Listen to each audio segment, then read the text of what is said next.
Thank you so much, everyone. So everyone, we see some new friends. So I would like to introduce Philly. Philly stands for Tribe. We are female founders mastermind community that helps female founders rise, renew, inspire, support, empower in all aspects of their lives. Within 18 months, we grew to a global community of 7,500 female founders.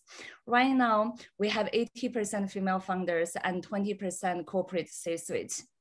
So last summer, Philly launched a monthly event series called Active Listening that leads to understanding, to address social injustice, amplify diverse voices, and support underserved and marginalized communities. This month, our session focuses on how to stop Asian hate. So this event is co-produced and moderated by one of our female mastermind ladies, Asia. So without further ado, I will pass it to our head of house, Catherine here. Hi, everyone. As Summer mentioned, my name is Catherine and I'm head of house for Philly. And it's my great pleasure to introduce Azia Celestino, who's one of our founding mastermind members.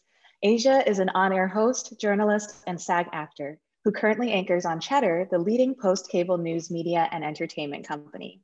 She also hosts Keep It Short with Azia, a short-form news series on TikTok and Instagram Reels. Azia is passionate about stories found at the intersection of pop culture and social justice issues. Some of her notable interviews include Oprah Winfrey, Dwayne "The Rock" Johnson, Reese Witherspoon, and many others. And the mic is now yours, Azia. Kat, thank you so much for that intro. Hi, everyone. Thank you for joining us and taking the time to join this programming. And thank you to Philly for putting this together. This is such an important issue, and we really do appreciate you taking a moment wherever you are to choose this Zoom today to be with us. And I just want to let you know, whether you are Asian or you are an ally, we really want this conversation, and I spoke with the panel beforehand along with the Philly programming team. We want this conversation to be solutions-based, and we want to instill a sense of hope and the idea that we can all be change makers in our community. We know that these issues can be really heartbreaking and traumatic for so many of us. So while we will be exploring these issues under the lens of our experience, I do want us to come away with the idea that we can actually make a difference when it comes to stopping Asian hate and the sentiment that we're experiencing right now as a society. So before we jump into the discussion, I'm so excited to talk to our amazing panel. I want to talk about some housekeeping stuff. So initially, we were going to be doing some contributions to some nonprofits that are supporting the AAPI community through Eventbrite. And we had some technical difficulties, but never fear, we're going to be dropping in some of the nonprofits into our chat box. So if you feel obliged and there are specific organizations, I know each of the panelists are going to be discussing the ones that they really care about and want to support, just go ahead and click the link or save it for later, and you can donate directly. And again, this is free and open to the public, and we appreciate you just being here for the discussion. I'm so excited to introduce you to our panel. They are dynamic leaders in the Asian and American communities. They are doing great work and are a wealth of knowledge. First here, we have Tian, who is an investor and co-founder of grassroots movement Stand With Asians. We also have Linda Ong, who is CEO and founder of cultural insights and strategy venture Cultique, and Tiffany Pham, author and founder of Mogul, the world's leading diversity recruitment company. Thank you all for joining us. We are so grateful to have you here. I want to start, I think we'll start with Tiffany and have you all go round robin and just kind of introduce yourself very briefly. Tell us a little bit about your work and how it supports the Asian community during this time. Absolutely. Thanks so much, everyone, for attending. This is such an important topic, and just so delighted to see all these incredible faces here and to be able to discuss this important topic together. My background was that I was inspired by family initially. My grandmother, she was this amazing mogul herself of her time in Asia, working to provide others in need with opportunities, with information. So she ran businesses throughout Asia. She was one of the first women to drive a car in Vietnam. And so I looked up to her growing up so much. Because of the war, I ended up growing up in Paris, France initially. And then my parents worried about me since I was a minority at the time living in France that I might not have opportunities like those around me. So they moved us to America when I was 10 years old. I couldn't speak English. I went through therefore a very long journey to learn how to speak English at age 10, watching TV shows and listening to music and learning from Dale Carnegie tapes in the car, how to speak English. At age 14 though, my whole life changed. That's when my biggest role model in life, my grandmother, ended up passing away young. So I ended up then making a promise to her on that day that I would spend the rest of my life working towards the same goal and mission that she had, of providing others in need with opportunities and information. And so ever since I was 14 years old, that's all I've worked towards. Now I'm 16. I'm just kidding. I know. But definitely when I was 16, I went through this very long journey thereafter for 2 decades longer, ultimately to create a company one day that could help everyone around the world, diverse talent all around the world, gain access to all these opportunities that my parents always worried that I wouldn't have access to. So now Mogul is the world's leading diversity recruitment company in the world. We provide recruitment access to over 430 million women and diverse talent, ethnically diverse talent, Hispanic, Black, Asian. And ultimately, we provide all of that access to over 480 Fortune 1000 clients, as well as companies all across the world, across startups as well and more, and ultimately donate all of the millions of dollars that we earn across each month, each year, back towards global good through a partnership with the United Nations. We donate back towards women and minorities in need globally in the form of educational resources, so backpacks, books, office supplies, and more. But now, so today, though, of course, given the issues that the AAPI community is facing, and I myself being a member of this community, obviously what's been happening has been so frightening and so terrible that ultimately now, on a personal level, I'm making sure that every single part of Mogul is realigning itself to ensure that the API community is being supported in every way possible, from our resources, money, time, everything. So for example, now truly ensuring that when we are bringing in our talent all across the world, access to opportunities, that we are truly ensuring that diverse talent, Asian leaders all across levels, entry level to senior level, are then being recruited into the companies that we have long time supported now, from eBay to Amazon to Intuit, MasterCard, and more. Bringing in the top Asian leaders across all levels, making sure they're supported, making sure that all the millions of dollars that we were donating towards communities in need now are going towards the AAPI community, students, the next generation in need as well. And furthermore, we also launched a $10 million VC fund in this past month, also that whereby we'll be donating and investing in towards diverse founders and ensuring again that Asian leaders, Asian founders are amongst the top to be now invested in from Mogul. So those are some of the variety of ways in which we're ensuring again that the API community is being supported through Mogul and more. So impressive. I honestly don't understand when you sleep. I know you just had surgery for your eyes, but you're doing a lot of incredible work. And Linda, I know you're also doing a lot of incredible things. Can you tell us more about your background as well? Sure. Thank you, Asia, for giving us this platform, and also to Summer and Catherine for this amazing opportunity to speak to your tribe. I love the whole story behind Feely. I came to, I don't know if my story is as good as Tiffany's, but it's an amazing story. It's a good story. I've seen your story. That's great. I came to this conversation really out of growing up. I was born in New York as the daughter of Chinese. I'm so inarticulate all of a sudden. My parents are of Chinese descent, born in Indonesia, which was a Dutch colony. So they were raised speaking Dutch, going to Dutch schools, given Dutch names. After the war, they went to the Netherlands for college. They grew up with a very European background.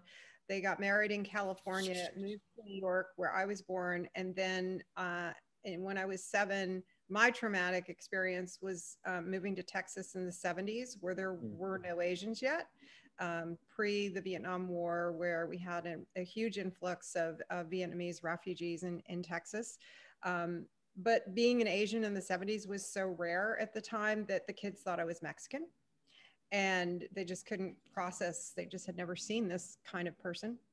And so began my long journey of really trying to understand identity, because my teachers and all those kids really did not understand who I was, and they ascribed their own perceptions and misperceptions on me. But also because of my crazy mixed up background of cultures, I literally would come to the dinner table and I would say to my mom, is this a Chinese meal, Indonesian, Dutch, Texas, New York? I didn't know. And food always being sort of the great equalizer of culture, that's where I started to understand there were many ways to look at the world from different perspectives. So in my professional career, have really weaponized those personal issues of being, understanding that if you don't define yourself, you will let other people define you, which I've never wanted. So that turned into a career in advertising, marketing, and brand strategy. But then about 12 years ago, I realized that cultural understanding is so necessary to communication, and really looking at the work that we do in culture as a form of promoting empathy.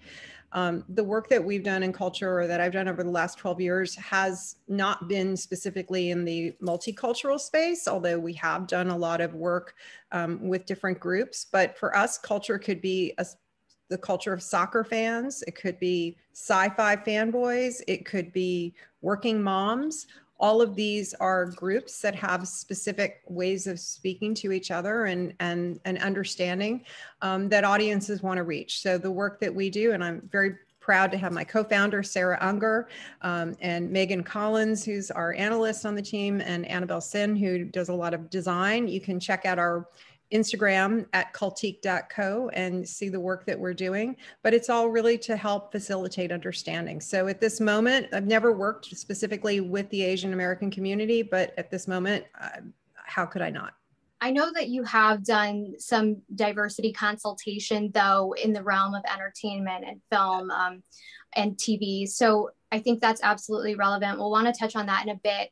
I do want to move to Tian. I want to hear a little bit about your background. And also, I want to talk about identity with all of you, just following up after Tian's introduction. Sure. Asia, thank you for hosting, and Summer, thank you, and Feely as well. And thank you everyone for attending and being interested in learning. I see in the crowd, it's such a mixed crowd, and I love that. It's so diverse. And Tiffany and Linda has made it very hard for me to follow up. I'll do my best.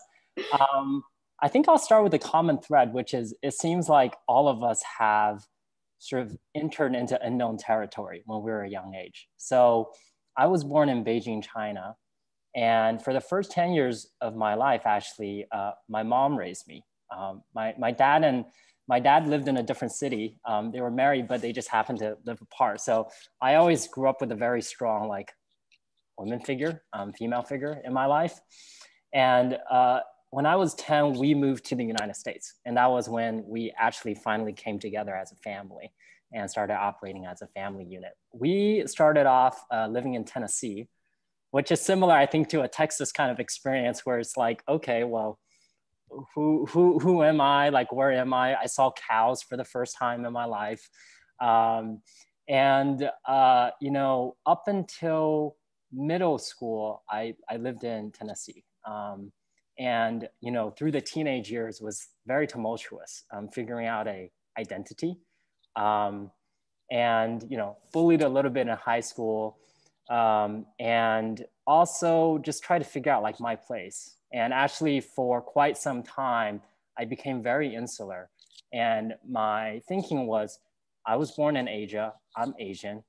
And so I'm gonna focus not on integrating into society, but just like studying, like kind of typical kind of mindset. And so that's what I did. You know, going into college was actually when I first started getting more in tune with my sort of Asian American identity, because I was in a school that was about 30% Asian. So I was in an environment where I started interacting with people who were similar to me.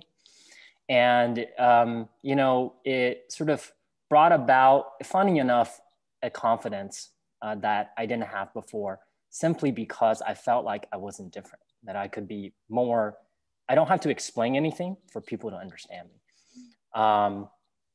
And post-college, I stepped around a few different careers, sort of seeing different sides of American society, I guess. The first 3 years I was in technology investment banking. So, you know, very much a predominantly white industry with, you know, high earnings, you know, strong family backgrounds tends to be. And then after that, I started my own startup and worked on that for 4 years. I founded it with a white American ex-colleague of mine from the previous job. And it was in those 4 years of working on that startup that I really came to identify as American. And it was because my co-founder helped me sort of reshape my perspective on what it takes to succeed in America. And it was because he was willing, we clashed a lot because of our cultural differences and value differences. And in that process, like we both like helped each other see each other's values. And to this day, we're, you know, best of friends. And I think coming out of that experience, we ultimately the company got acquired, and I stayed at this public company managing a engineering team, software engineering team. During that time, it sort of like all came together because the company actually had a software development team in China. So I would travel back to China twice a year. And it was in going back to China that regularly working with Chinese people, I realized how even though I was born in China, I identified as Chinese, how Asian Americans think so differently than like Asians, and the differences there. It sort of all came together.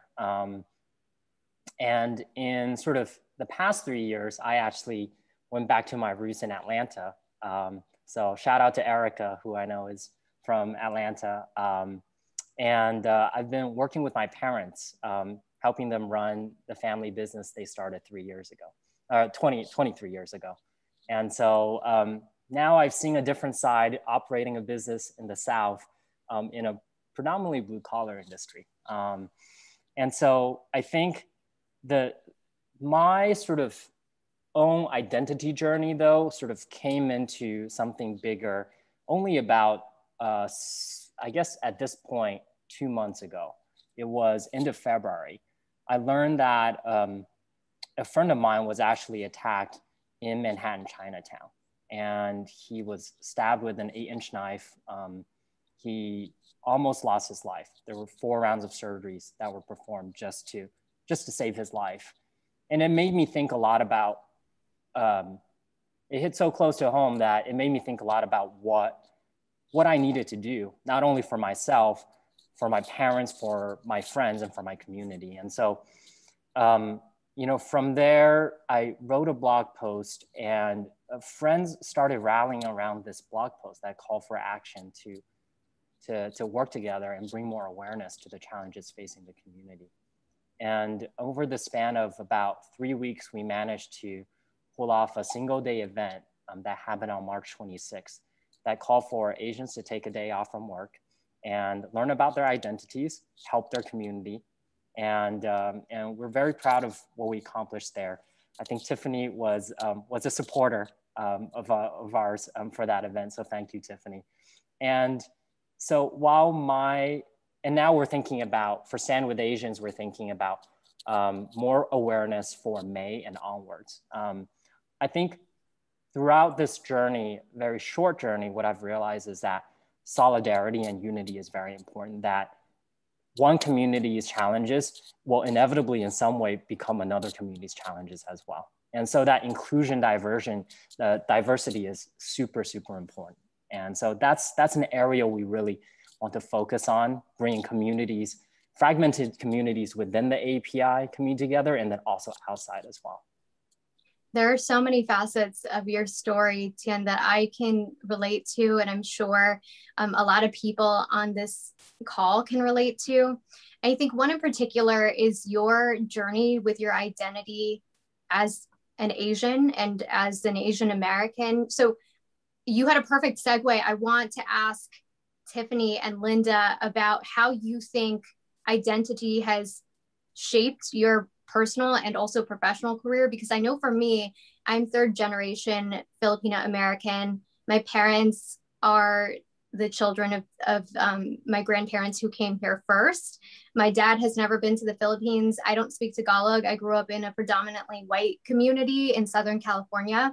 So I always felt like I was not Asian enough when it came to the Filipino community, but then not American enough because I can't take this skin off. I can't change how I look. So, you know, growing up, I felt a little bit othered, and especially working in the media and entertainment industry, I think you feel it even more so because you're always like an image, a brand, a visualization of what you actually are at your essence. So I want to hear from, I think we can go to Linda next and kind of go back to Tiffany about how your identity has shaped your trajectory. Yeah, well, I mean, that is my narrative, you know, that my identity has been, you know, sort of the single, or identity, not just mine, but the idea of what I learned in creating and forging and continuing to hone my own identity really informs the way that I consult with my clients about theirs, which is sometimes it doesn't matter what's real. People will just come to you with whatever assumptions they have. And, you know, given my crazy sort of mixed up cultural background, you know, one of the strangest things that I always found was that people didn't really pay attention to who I really was, to the extent that I don't speak Chinese. My parents don't speak Chinese. My parents have a Dutch accent because of all their Dutch schooling, but people I know would make fun of them with like a ching chong kind of accent that they didn't even have. And that used to really infuriate me as a child because it just felt that the truth didn't matter. And so what I really try to do in terms of both the work that I do for our clients in brand identity and cultural strategy, as well as consulting with friends or myself, is to really find what's really true about yourself and the way that you see the world that you want to put out there in a way not where you're pleasing or assimilating, but where people can hear you. And I think that's really been very fundamental to all my work. And Asia and I are both in the entertainment industry. And I think that, you know, part of using content is so important to me because it really shapes so many people's perceptions. And one of the things that I've done, it's actually how I first met Asia, that I continue to do with the AAPI group, is last year when the pandemic hit, I started trying to figure out how to communicate to people who didn't want to hear about taking the vaccine or wearing a mask. How do you actually get people to do things that are good for them when they're very resistant? And I just think that's the story of my life, is that people were resistant to hearing or understanding who I really am. And so I had to find a way to reach them.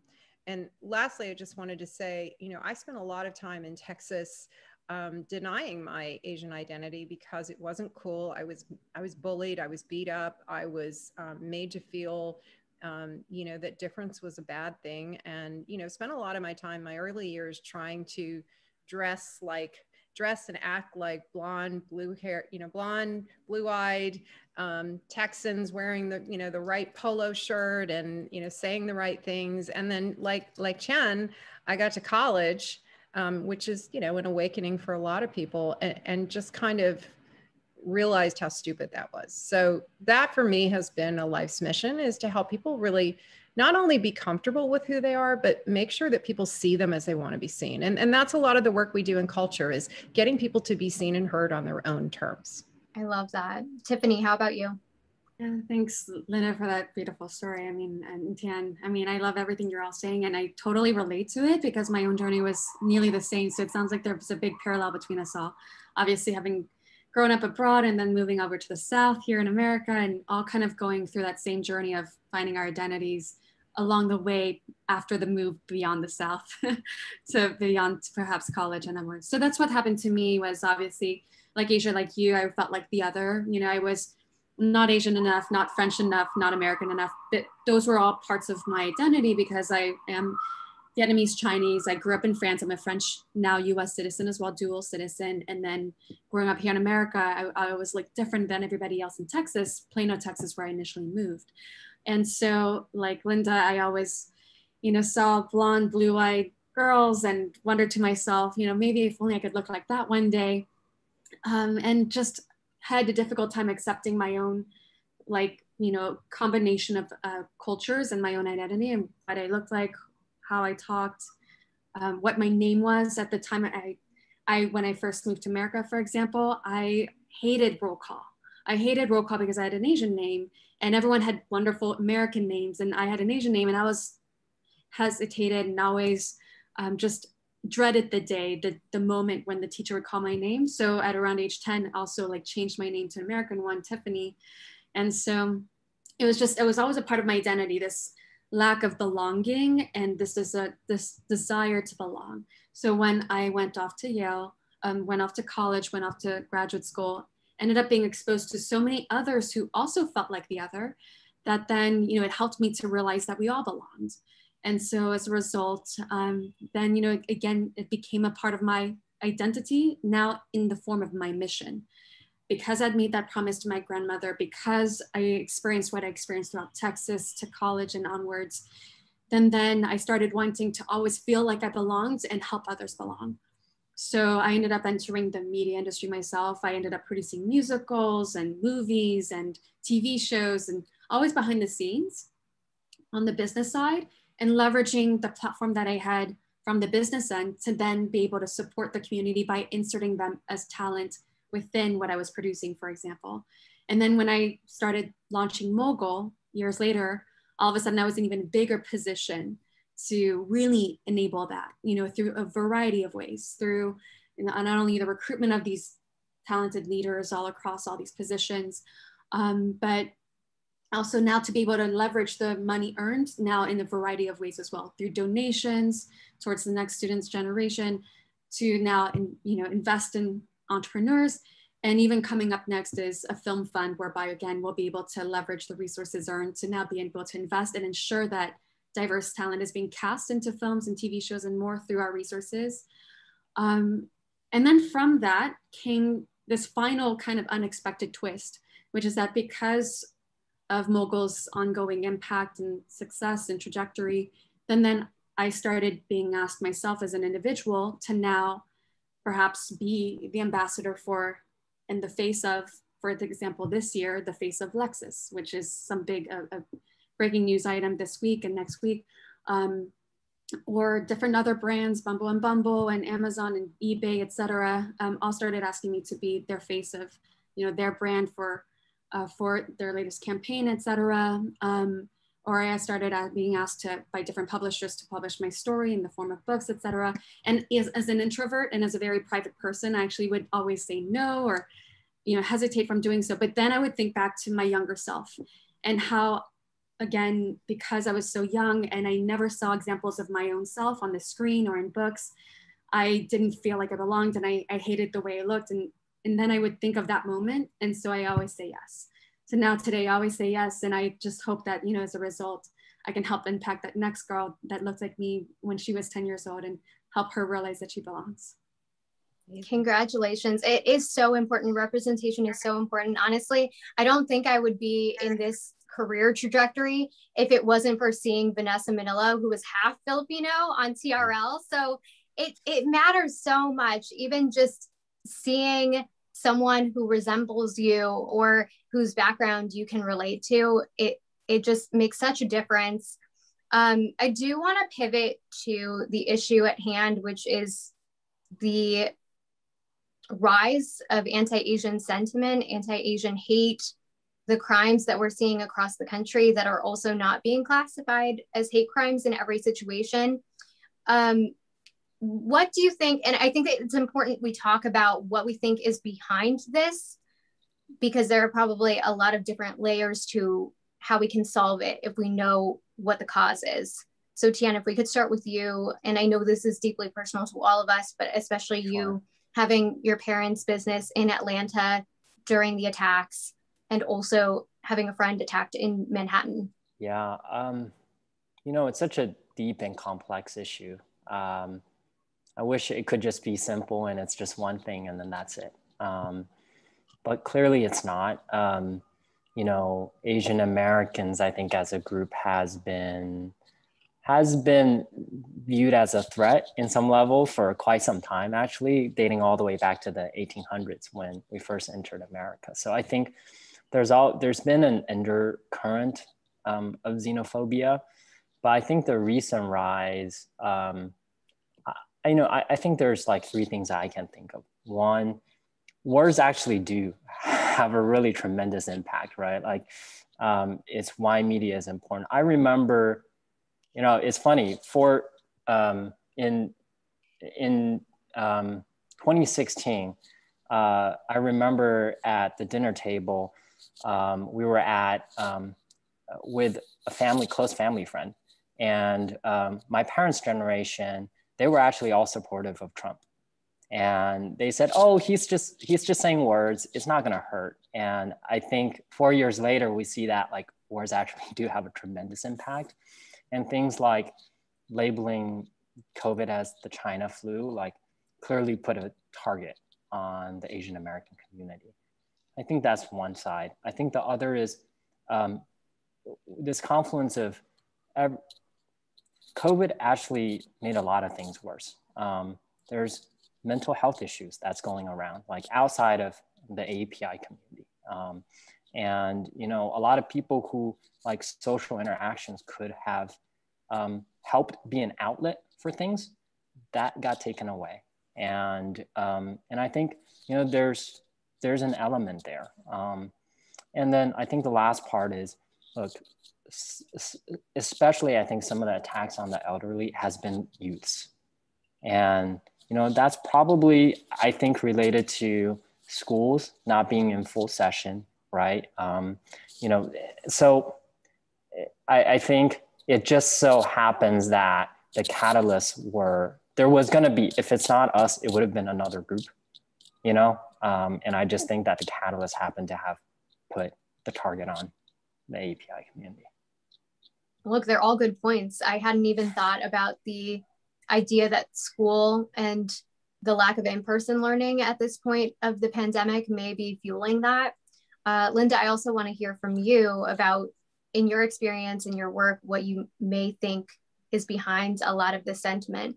Yeah, well, first of all, I love this conversation because I think it's actually, you know, not a surface conversation, it's a real conversation. And you know, 100% everything, John, you said, you know, definitely our team has been watching the effects of the pandemic over the last year. And we like to say that the pandemic cracked open all the inequality that was not being seen by most people. So I have a really, I'm forming this sort of thesis in my head that I think a lot of the fact that Asians are being targeted at this moment, yes, is absolutely because of, you know, Trump and everything he said and all those things that you said, Chen, on, you know, I would say on the foundation level. I think what's also going on is, you know, back to the representation issue, which is Asians are seen in the States as one of sort of well, first of all, we're not seen. Let me just say that. Asians in terms of like as a cultural force, I mean, now we have K-pop, so that's a little bit different.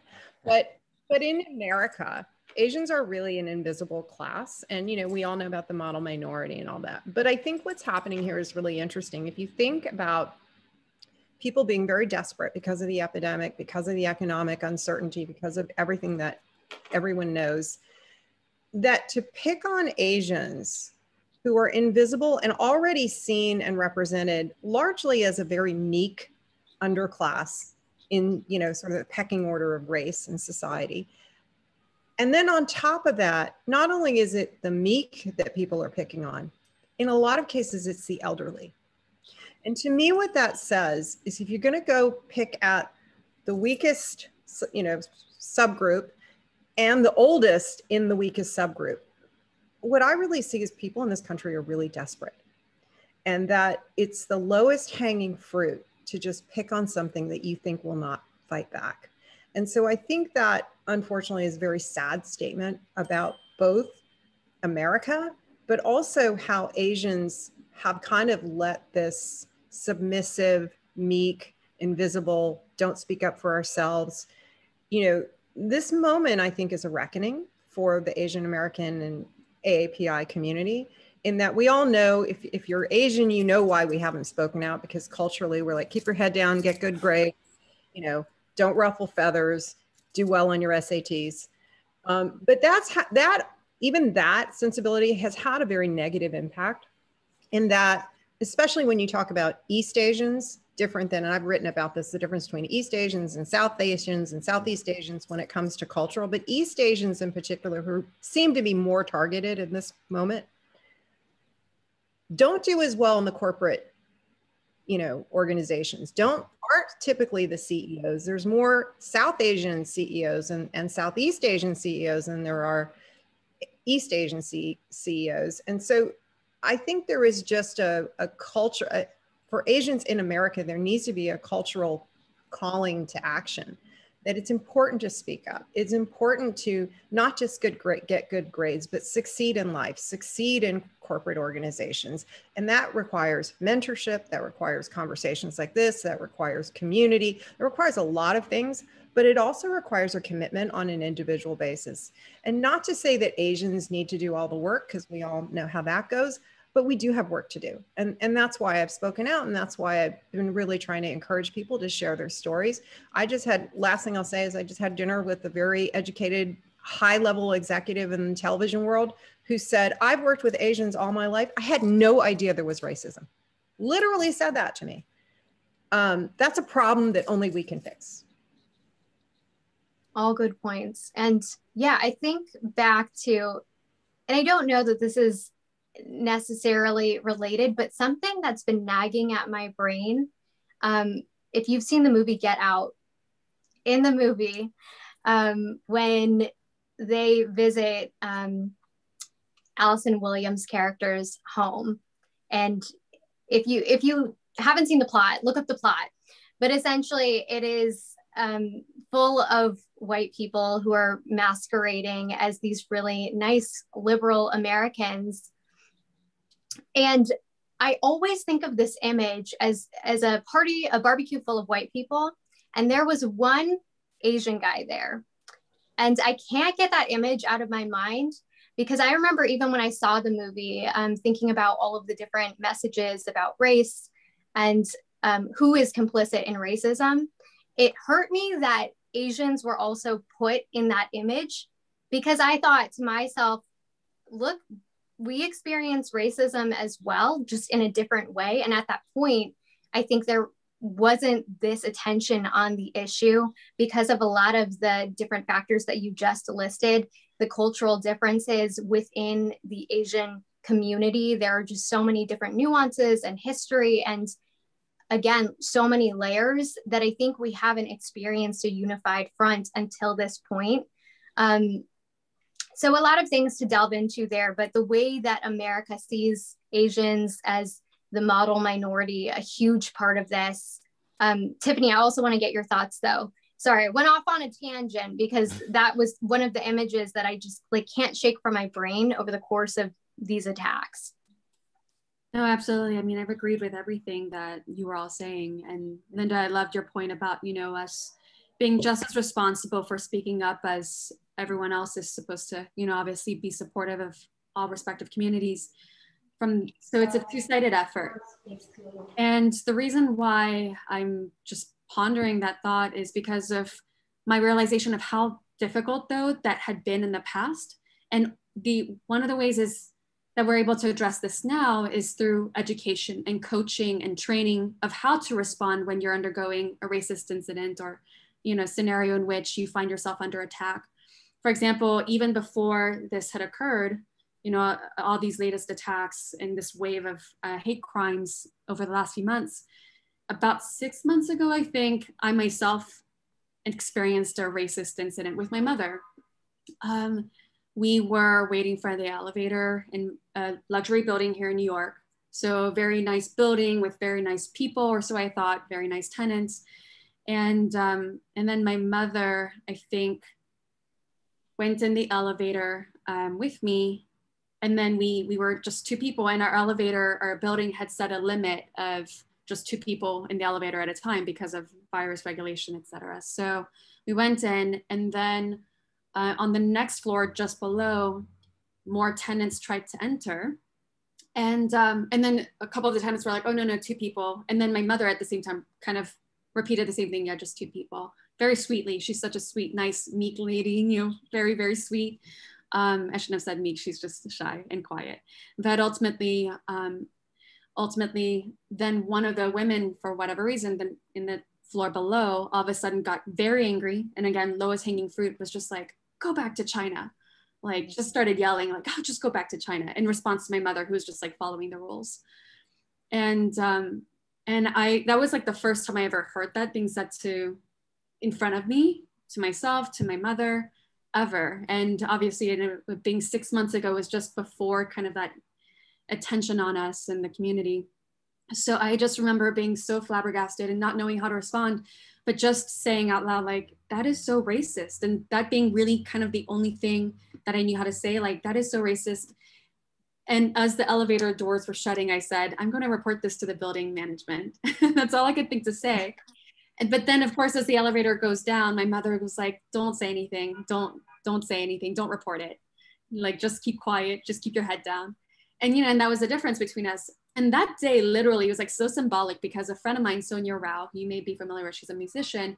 She had been commissioned by the AAPI community. I think they're one of the main organizations, to actually create a song on behalf of the Asian community called Louder. And it was like being featured on like Forbes that day. And actually she had featured me in that music video about like speaking up. And like here it was, on that very same day it was published, being asked to not speak up. And it was like that conflict. And so, anyways, on a personal level, now having experienced it myself, I see the difficulties of truly speaking up, even in the smallest of racist incidents, but knowing you always have to. And ultimately, I'm so happy to see that because of this, there is training, coaching being, you know, shared, even like being as a bystander, what to do when you're a bystander and witnessing such an incident. I saw so many graphics being shared across Instagram over the course of the last month. And that was so incredible to see, because I think, again, that practice of that muscle will then again become that confidence and that courage over time, and become a regular way again of knowing how to speak up when it does occur. So that's what I've seen. I agree. And I think the amount of attention that we're putting on the issue, seeing more stories predominantly pushed out through social media and then being picked up by mainstream media has been really helpful. The amount of resources that different nonprofits are sharing with the community is important. But I also want to ask what you think are the most important solutions or plans of action that can be put out at this point to target the climate. And it can be on the federal level if you want to see something from the Biden administration, if you want to see something from local leaders, or even just from our community, and that being both Asians, Asian Americans, and also allies at this point. Tiffany, let's start with you and mix things up. Community resources to donate? Was that the question, Asia? Just solutions that you would want to see to target this climate of hate that we've been witnessing over the course of the pandemic, but also I think it has roots far beyond that in the history of the country.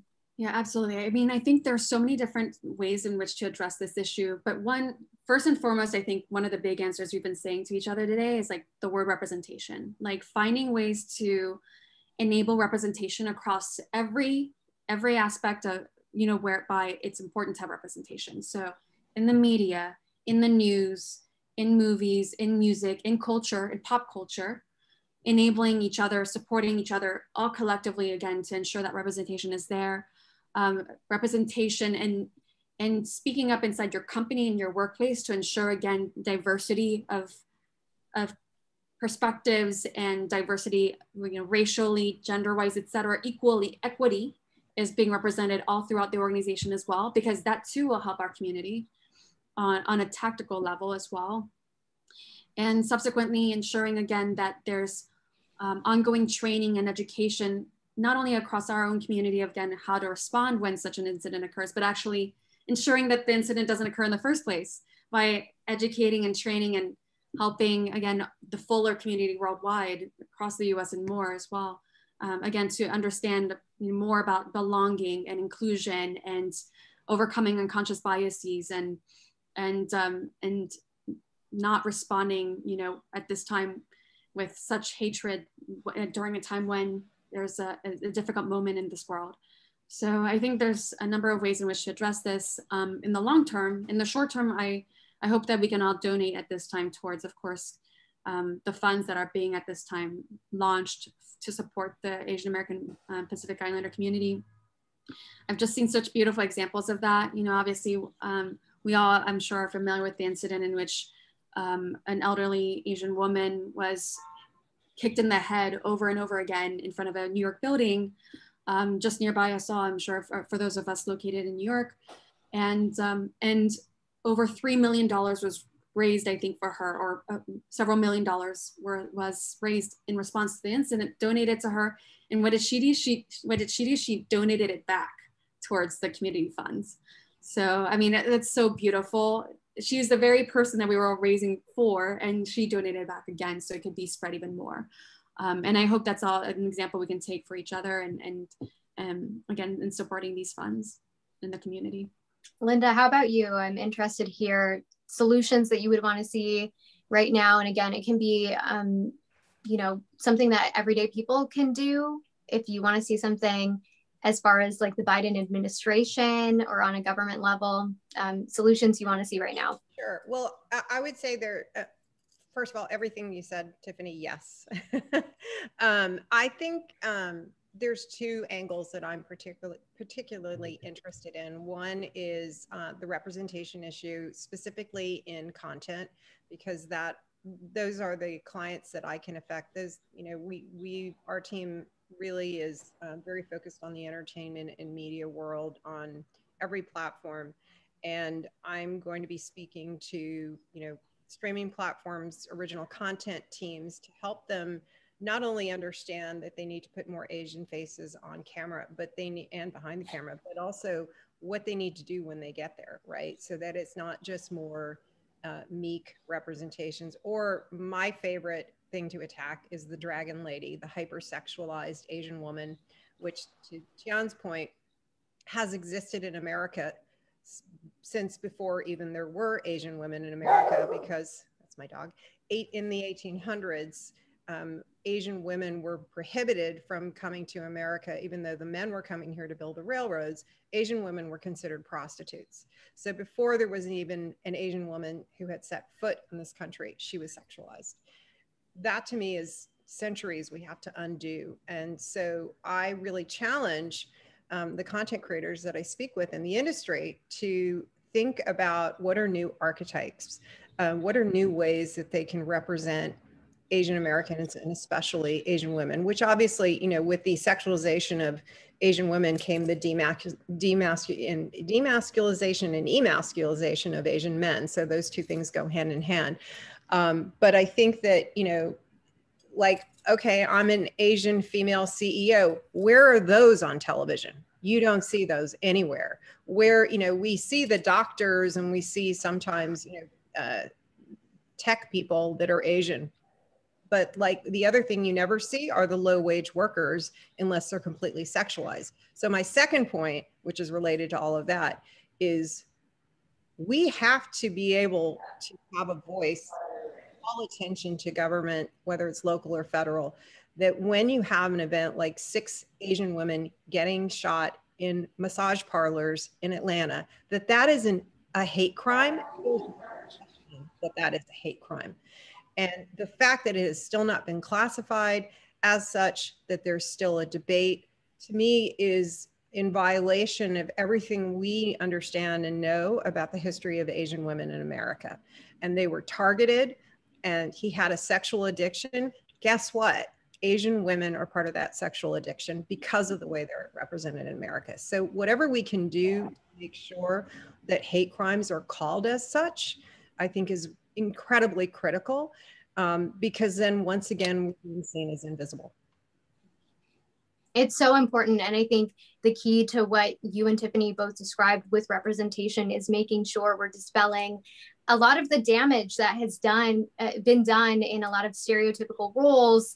I think of things like Mickey Rooney in Breakfast at Tiffany's, or even just recently with Hank Azaria speaking about his role in The Simpsons as Apu. And I know Indian Americans, oh, go ahead. I just wanted to say, our team actually worked on the Apu project, and our work helped get him out of the Apu role. So I'm very proud of that. Yeah, and I think it's important to also pull people in like that who have maybe made bad decisions around casting or taking on roles, and helping them to think critically and apologize, but also work towards solutions, educating him. I think that's amazing, that beyond just saying, I messed up and I took this role that, mixed reviews on whether or not it was damaging, depending on which Indian Americans or Indians you ask. But I think overall, roles like that and instances like that just further stereotype, objectify, dehumanize the Asian experience on so many different levels.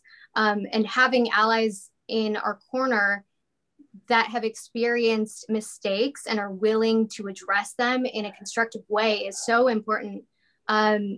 Tian, I also want to hear from you on solutions, because I think you have an interesting background in both business and also small business and the grassroots movement that you've started. Yeah, I think so. I think there's so many different levels, right? So there is the sort of identity piece that Linda talked about earlier. There's self-work. There's work to be done immediately for all AAPI members. And then there's work outside of sort of our individual selves. I think on the individual level, if I distill it down to sort of, I love that. I think, Tiffany, you said that the song was called Noise. Was that the name of the song? It was called Louder. Louder, that's it. Okay, I love that, because I think AAPIs tend to, our culture is to have this like considerateness and politeness. So we give people the benefit of the doubt on a lot of things. When we experience like microaggressions or racism, we're like, oh, maybe I'm just being sensitive. And I think that's part of that self-work, is that we have to be willing to confront these issues and make noise. And be louder. And frankly say like, you know what, no more benefit of the doubt, right? Like this is, if there's something that's like, if the sheriff says in the Atlanta shooting says, hey, the shooter had a bad day, like I'm not gonna give you the benefit of the doubt and say that like that's okay. And that leads to an immediate point, which is we're underrepresented from a registered voter standpoint. Right, we're 6% of the population, but we're only really 3.8% of the registered voter base.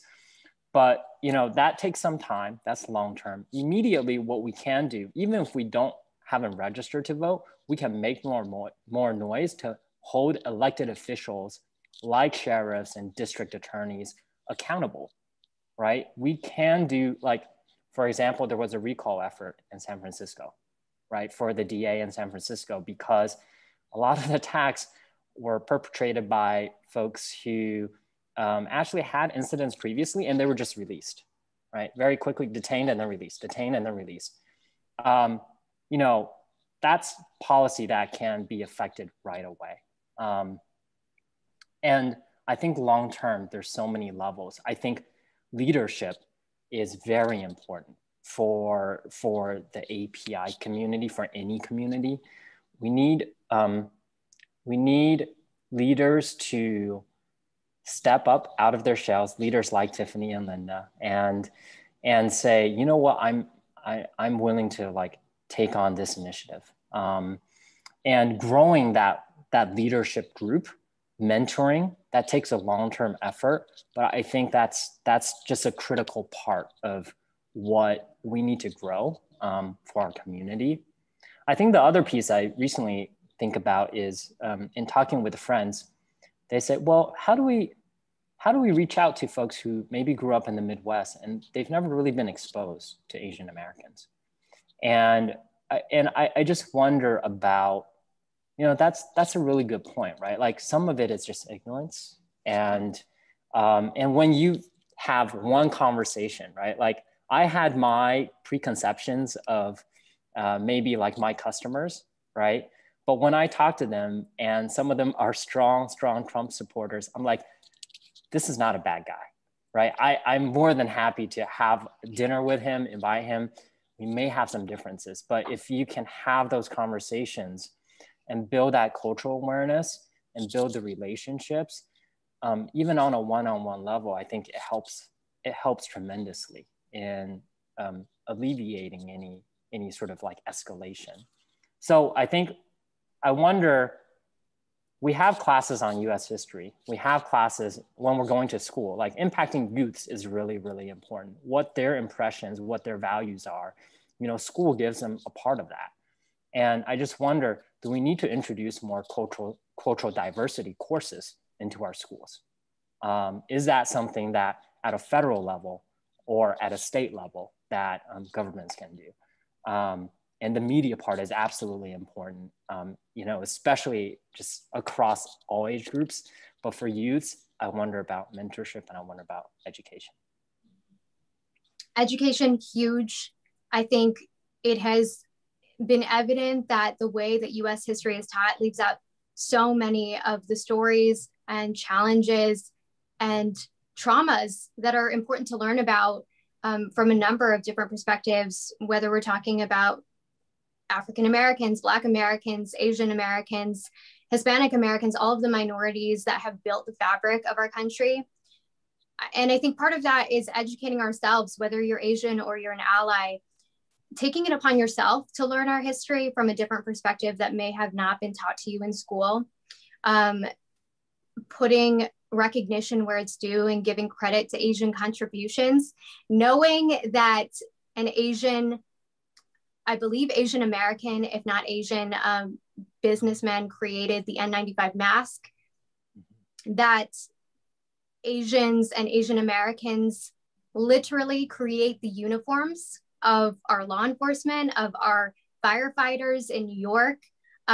That's something that I learned just the past month ago. And I think just hearing about the ways that we keep this society going, that we contribute to America are so important. And also something that you said that I really liked was no longer giving the benefit of the doubt. And I think for anyone who's in media from the journalism side, we as journalists learn about going against our bias and trying to be unbiased in our reporting. And I'm almost ashamed to share this, but when I first heard about the rise of incidents against Asians and Asian Americans, I was looking at the statistics and the numbers and thinking, okay, this is really bad. This is graphic, but we also have to look at the scope of the numbers, and the numbers are very small in comparison to the population before understanding the barriers that were in place as far as reporting, the language barriers, the fear of law enforcement, immigrant communities not having access to report, which is why organizations like Stop AAPI Hate are so important, because if you don't have access to that information, you can't report.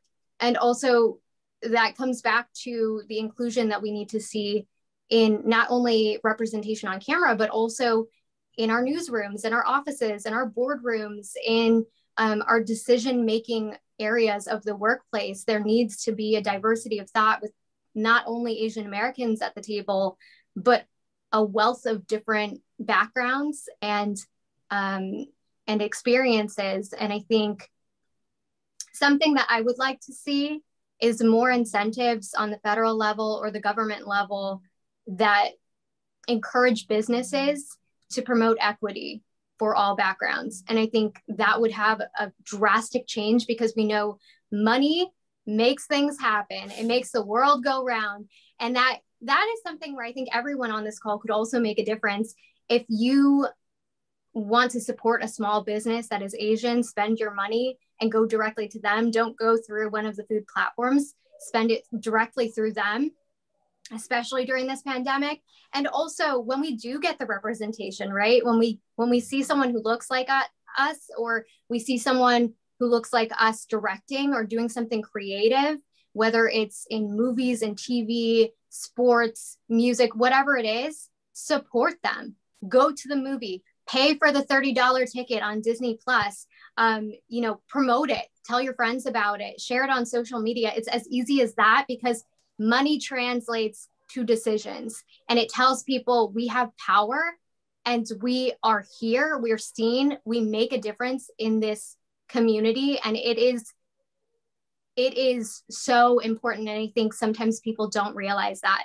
And I hope that from this experience, we as Asians and Asian Americans can have more solidarity on that front, because I think that has been something that's lacked over the course of our generations, and the differences in cultures, the historical tensions, all of the different dynamics at play. I hope that we can start to support each other as Asians. And I think that's just as important.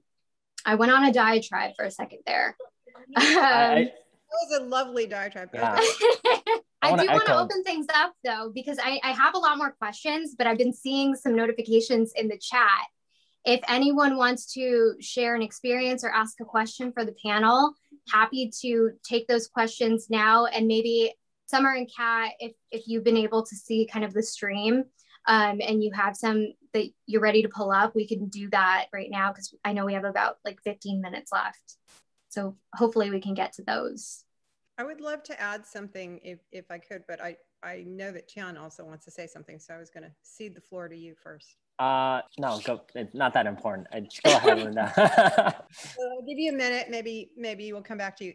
I wanted to just add the importance of conversations within the community, education, up and down age groups and generations.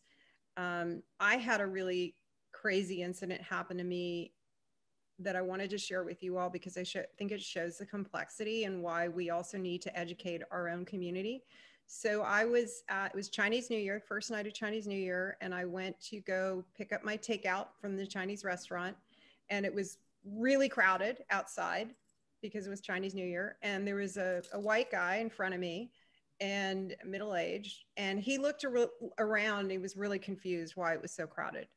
And I could see that. And so I just kind of very gently said, it's Chinese New Year, right? So he obviously, that wasn't on his radar, but his eyes lit up, and he looked at me and he said, Gung He Fa Choi, right? Which, if you don't know, is Happy New Year, or the Happy New Year greeting in Chinese.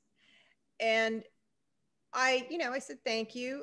And then the woman behind me, who is a young Asian, seemed to be Asian woman, lit into him and said, how dare you, can't say that to her. How dare you? And created a whole scene. You don't even know if she's Chinese. And I'm like, I am, and it's okay. I know what he was going after. He was just trying to be nice. And he had no idea why she was upset. And it was just as the violence had started. So it was on not everybody's radar. But I was really confused because I was not upset. But I understand maybe she's Korean and people are saying it to her and she's not Chinese. So I get that. But it was such an awkward situation because I said, look, I was trying to diffuse it, of course, because that's what we do, right? And plus he was being nice. And I wasn't offended. So I said, I wasn't offended. And she said, well, I was. And I said, okay, but he was saying it to me. That's your problem, because he was saying to me and we were fine. And I just felt I didn't have the tools. I didn't know what to do. I just wanted to go away. And I know I didn't handle it right.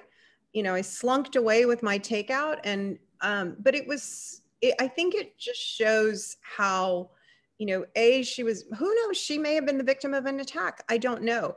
But I think bottom line, why it was so upsetting to me was because that guy walked away, maybe becoming a racist. And that's not good. We don't have the tools to either diffuse or educate. And I clearly didn't. I'm sure that guy has a very negative view of Asians right now. And that can't be the outcome. If her goal was to educate him, she failed. If her goal was to get her emotion out, she succeeded. But I think it just made the situation worse in a way. So I think we have to, we're not used to having these conversations. We're not used to confronting people. That's almost like a training that we need. I get that. And I think it is valuable. But at the same time, what I also want to see is a community of allies who stand up for Asians as well, because I think we can do the work, but just like with any other issue, it's not entirely our job to take it on. We are gladly taking this on because we want to see a change.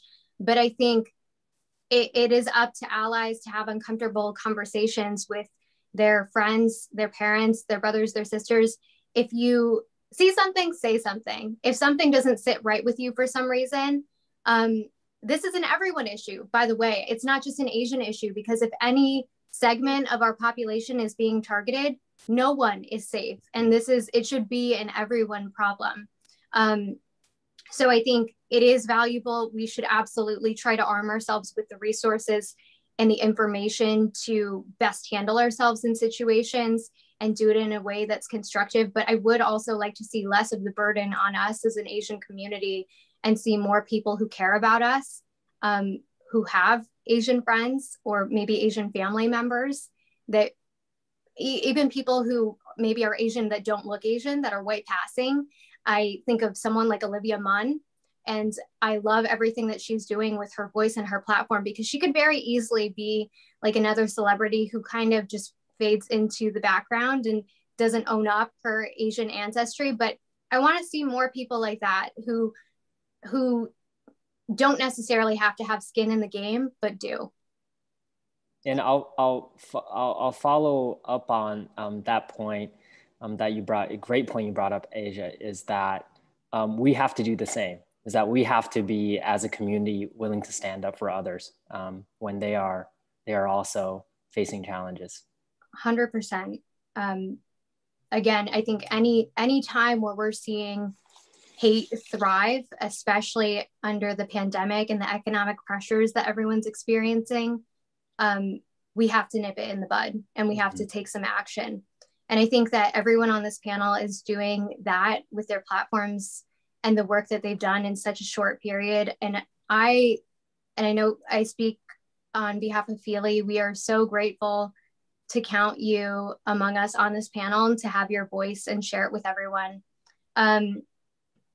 Is there anything, I don't know that we have any questions. Is there anything that you want to see, because we're talking about allyship, that you want to see people doing right now, or that they could possibly do today that would make you feel like we're moving in the right direction? I think for me, again, I would love if you know of an Asian business, a small business, a business that is supporting the Asian community, that you go extra hard for them right now. And that you also, if you are aware or learning actively about Asian contributions, that you spotlight them and that you give them credit and you share it. It doesn't even have to be monetarily that you're supporting. You share these stories on social media. I think that's somewhere where anyone can start.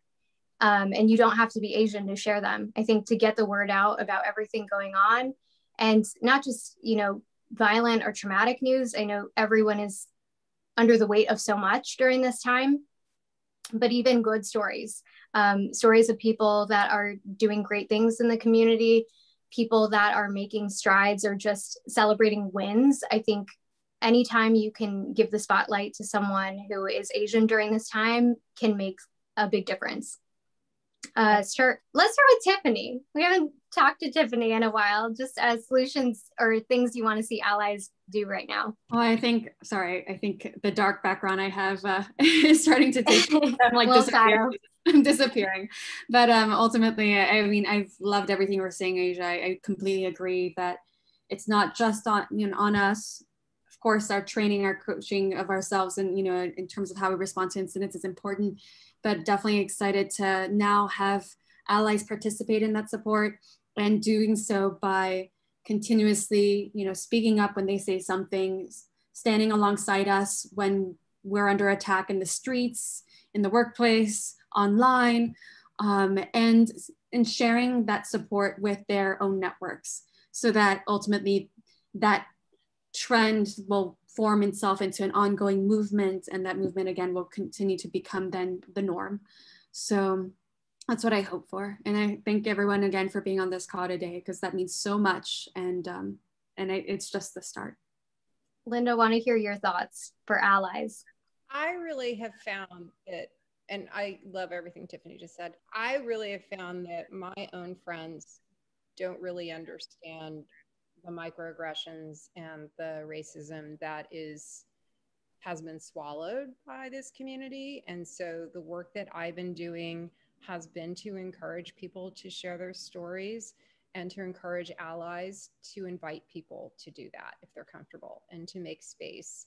I really think the invisibility is one of the biggest issues, and until racism is visible, it will be difficult for allies to really understand what to do.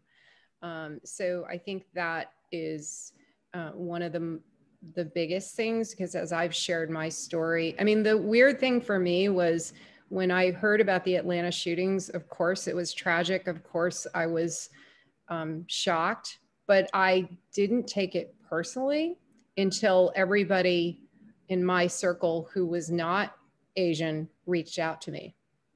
And that's when I had kind of my trauma, which is like it's like, imagine that you think everything's okay in your life and everyone's like, are you okay? Are you okay? Are you? And that freaked me out. So I knew there was a willingness to hear, and then I've just been really sharing it. So I think for allies, just to reach out and to invite people to talk about it, I think is really important, because again, this is not a culture that hasn't felt they had permission to. And Tian? That's exactly what I was going to say, Linda. I was going to say, strike up a conversation, be curious, and just talk to somebody, invest in a little bit of time. I think for the business owners that are at AAPI, thank them. You know, so much of what they do just gets taken for granted. You just thank them, you know, truly look them in their eyes and thank them.